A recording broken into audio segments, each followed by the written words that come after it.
We learned a lot about electrons by studying light. So the first part of this lesson is going to involve waves and light. Let me start with this example. If we have a solution with lithium ions in it and we heat it, it gives off light, red light. If we do the same thing with sodium ions, it gives off light, but a different color. So we're going to look at where that light comes from and why it's different colors for different ones, and all of that will tell us something about the electrons. So we're starting kind of at the beginning and defining waves. Waves are any repeating change.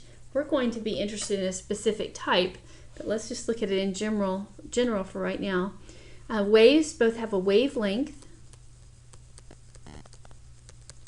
and a frequency. Know these Greek letters that represent these. Okay, so which one of these two waves has the higher frequency? Frequency is how many waves per second. So this one, definitely the waves are more packed up, they're faster. So this one has a higher frequency. And this one has a longer wavelength. Wavelength is from peak to peak or trough to trough. So longer wavelength.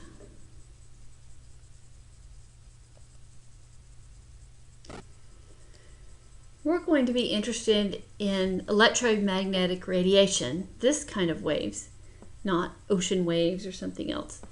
So we abbreviate that EM. These are waves that are made up of electric and magnetic fields. Of course, it contains electromagnetic radiation includes a lot of different types of radiation, including like the type from a radioisotope that's very dangerous, visible light, radio waves, and so forth. We'll go through those here in a second.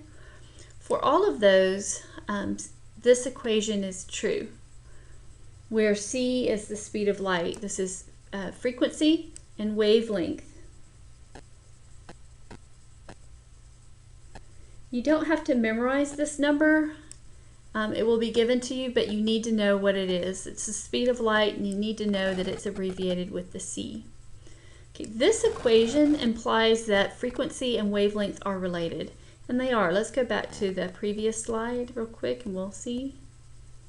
Looking at these waves, you can tell that the faster they go, higher frequency, the shorter they will be, shorter wavelength they will be.